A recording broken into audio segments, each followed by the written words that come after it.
মোহাম্মদপুরবাসীর দাবি আর কোনো দাবি নাই, দাবি শুধু একটাই, কিশোর গ্যাং এবং চাঁদাবাজ, দখলবাজি, ভূমিদস্যু, মাদক ব্যবসায়ী এদেরকে এই এলাকা থেকে উচ্ছেদ করতে হবে। নির্বাচন কোনো শয়তানি ফাইজলামি করার কোনো সোর্স নাই, ইনশাল্লাহ হবেও না। এটা জনগণ অনেক সতর্ক আছে, ইনশাল্লাহ জনগণ এটার পিছনে লেগেই আছে।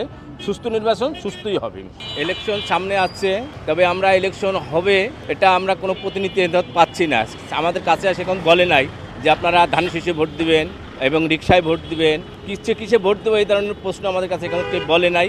এবং ভোট হবে শুনতেছি, সুস্থ নির্বাচন হবে এটাই আমরা জানতেছি, শুনতেছি। এখন কতদূর হবে কি আশায় বিষয় আল্লাহই জানে, এটা আমরা কিছু বলতে পারতেছি না। আমরা রাজনীতির কাছে দাবি করি যে আমরা যাতে শান্তি থাকতে পারি, সন্ত্রাস এলাকা মুক্ত করতে পারে, সন্ত্রাস যাতে না থাকে, আমরা যেন নিজ ক্ষমতায় চলতে পারি, আমাদের স্বাধীন মতন চলতে পারি, এটাই আমাদের কাছে প্রার্থনা, আর কিছুই আমাদের কাছে প্রার্থনা না। নির্বাচনে কে আইলো না গেলে হেঁটের কোনো চিন্তা আমরা আমার মাথায় নাই। আমরা এনে থাকি, এনে তো দেখি যে চাঁদাবাজি হয় চিন্তা দিনে দুপুরে, রাইতে তো নিরাপত্তাই নাই। রিক্সা বন্ধ লইয়া জায়গা, আমি যে মনে করেন যে আমরা তো মনে করেন বেশিরভাগই 10টার দিকে বন্ধ করি। আগে তো সারা রাত রিক্সা চালাতাম, এখন কিন্তু সারা রাত রিক্সা চলে না।